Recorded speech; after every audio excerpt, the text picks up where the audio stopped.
Let's bring in National Border Patrol Council President Brandon Judd on that front. Brandon, I believe we have you coming up here. There we go. All right, great to see you. I think that this marshal thing, this air marshal thing, is going to come as a surprise to a lot of people. You have hundreds of air marshals being taken from their posts. These are trained guys being sent to the southern border to do what's being described as humanitarian work during the busiest travel period of the year. What do you make of this? Yeah, this is absolutely crazy. This is the typical robbing Peter to pay Paul for failures of this secretary. You can't destabilize one agency and expect that you're going to be able to continue to protect the American people. We expect that there's going to be air marshals in the air to ensure that another 9/11 doesn't happen. And now that you're taking people out of the field, you're sending the clear message that it's now open season to look at air traffic as a means to harm the American public. You can't do this. And the other thing that you have to look at is it really doesn't matter whether we have air marshals or not. When you look at that statement from DHS that they're creating a safe and orderly immigration system, that is absolutely false. What we're seeing right now is anything but orderly. What we're seeing right now is anything but humane. Everything that they're doing clearly sends the message to the cartels that they can do whatever that they want. And people can cross the border. We are not enforcing our laws right now. So even if you have the air marshals down there, as long as we apprehend people and continue to release them into the United States, we are not enforcing our laws. We're not creating a safe and orderly immigration system. This administration has clearly failed as far as border security goes. It's absolutely a free-for-all right now on our borders. Yeah, and the fact, Brandon, that this is coming from DHS, the Department of Homeland Security.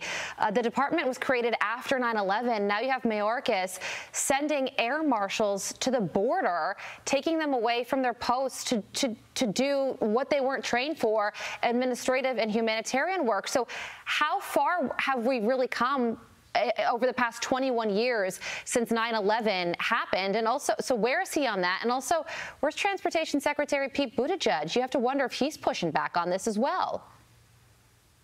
We obviously haven't learned anything from our past failures, from past experiences. And like you said, where is Pete Buttigieg? Why is he allowing DHS to pull people out of his department to again, destabilize one law enforcement agency just to try to help another law enforcement agency, when in reality, you're not doing anything for the Border Patrol by bringing these people over?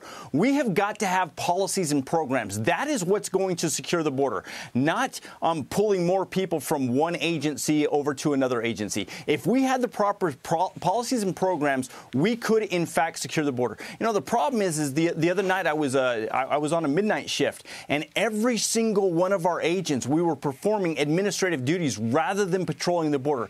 You can't do that and expect that we're going to stop the criminal cartels from bringing across their fentanyl, criminal aliens or aliens from special interest countries. Well, we've got to do our job better. You bring up fentanyl, and fentanyl killed 71,000 Americans in 2021. In 2022, already killed 75,000 Americans. And now you have these NARCAN vending machines. NARCAN's the drug that will reverse the effects of fentanyl, so hopefully people don't die. These NARCAN vending machines are popping up in cities in small towns across the country. One small town of 7,000 people was forced to restock 7 times in 1 month alone. Is this a sign of just how bad this fentanyl crisis is getting? This is basically giving up. This is basically saying that we're not going to do anything to stop these drugs from coming in. You know, the novel idea is don't put these in the machine. Let's stop the drugs from coming across our southwest border. But if we continue to do this, all we're doing is putting a Band-Aid on the problem.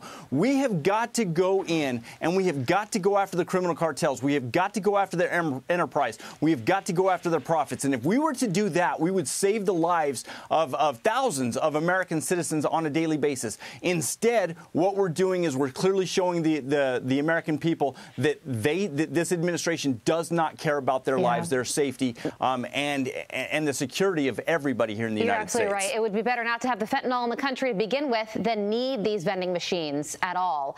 Brandon, thank you so much for joining us. Thank you, Carly. Appreciate it. I'm Steve Ducey. I'm Brian Kilmeade. And I'm Ainsley Earhart. And click here to subscribe to the Fox News YouTube page to catch our hottest interviews and most compelling analysis.